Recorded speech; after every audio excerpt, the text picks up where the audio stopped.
欢迎来到热点新闻频道，请订阅并关注以获取最新资讯。程毅的角色引力波，为何他的剧总能让人一追到底，无法自拔？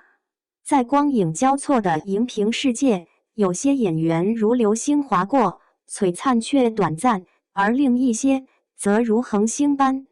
以其独特的光芒与引力，将观众深深吸引，久久不愿离去。演员程毅便是后者。他的作品初看或许只为其清俊的古装扮相或某一瞬间的眼神所动，但随着剧情的深入，观众往往会发现自己已然入戏，从一个角色追到另一个角色，形成一种难以抗拒的追剧惯性。这背后究竟隐藏着怎样的魔力？一、入魂式演绎，他不是在演，而是在成为。程毅的表演最显著的特质便是那份倾注全部身心的沉浸感。他似乎从不满足于仅仅扮演一个角色，而是致力于让角色在自己的血肉中活过来，拥有独立的呼吸与心跳。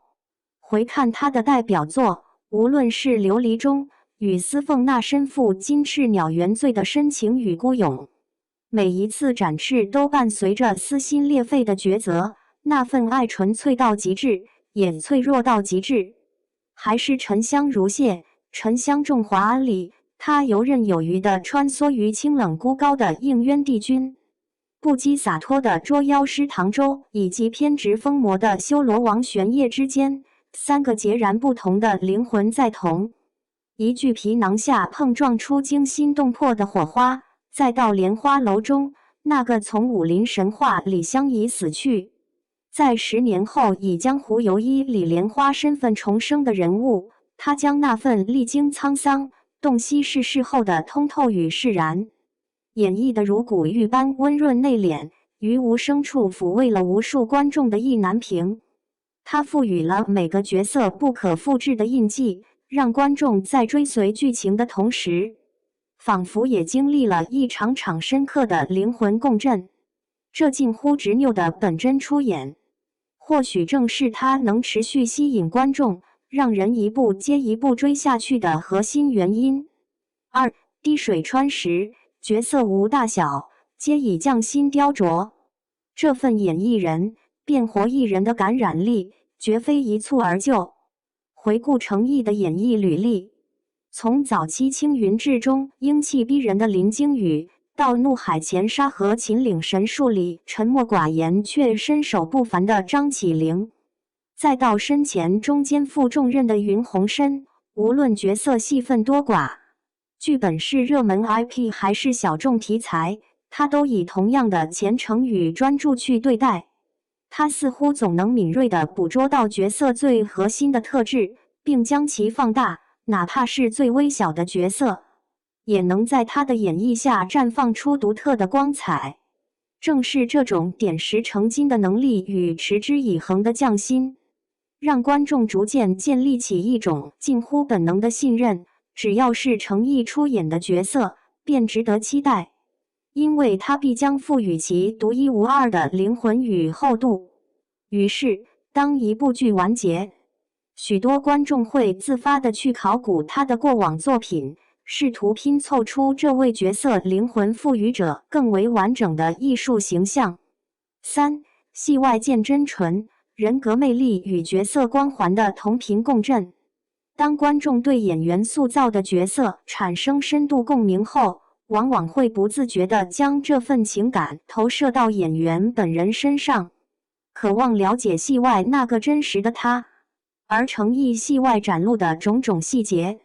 恰恰与他戏中角色的某些美好特质形成了奇妙的呼应，进一步强化了观众的喜爱与信任。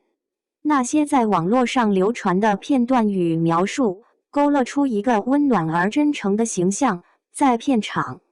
他会默默将自己的手套递给手已磨破的武行兄弟，与粉丝合影时会为了照顾对方而自然的单膝跪的，在机场或片场会主动伸手扶起不慎摔倒的粉丝或群演，会细心地为后备演员举高门帘，并带头为其鼓掌。在活动现场遭遇冷场时，他会主动挑起话题，化解尴尬。在夜色中，他会用手机的灯光为散场的粉丝照亮前行的道路。当粉丝请求他签名祝减肥成功时，他却温柔地写下祝你健康快乐。戏里的侠客用手中的剑守护苍生，戏外的诚意则用这份不经意间流露的真与善，温暖着周遭的人。这份戏里戏外高度统一的温柔与赤诚，使得角色光环与演员自身的人格魅力产生了强烈的同频共振，让观众深刻感受到那份令人沉醉的不仅仅是一个个鲜活的角色，更是那个将演员二字视为信仰，同时又将真诚与善意播撒于烟火人间的灵魂本身。正是这份由角色魅力与演员品格共同铸就的深厚信任，直接转化为观众对他未来作品的空前期待。当赴山海的片花惊鸿一瞥，那凌厉的侠者之气与宿命交织的苍凉感，便已牢牢锁定了无数目光。长安24计预告片中，朝堂权谋的暗流汹涌，他在权力漩涡中心沉静布局的身影，预示着又一场扣人心弦的智勇博弈。而王权富贵片花中所展现的厚重宿命感与心怀苍生的悲悯，更让人对这个角色平添了几分屏息以待的厚望。至于那部仅凭路透便已在无数观众心中掀起万丈波澜的英雄志，大家早已在脑海中勾勒出他将如何赋予那位传奇书生侠客以独特的风骨与温度。角色尚未正式登场，期待却已如山呼海啸般汹涌而至，这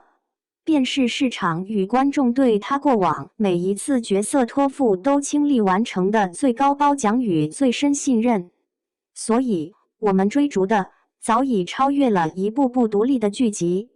我们追逐的是诚意以真心血投入，让每一个角色都在其生命中真实绽放过的痕迹。我们追逐的是一位真正的演员，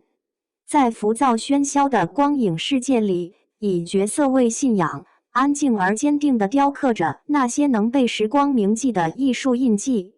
我们追逐的更是从诚意灵魂深处自然流淌出的那份温柔，那份赤诚，以及那份不经意间洒向人间的暖意。这或许就是让人甘愿一步接一步追下去，直至彻底沉醉其中的终极答案。对此，小伙伴们有什么看法呢？欢迎在下方评论区留言，和大家一起分享讨论吧。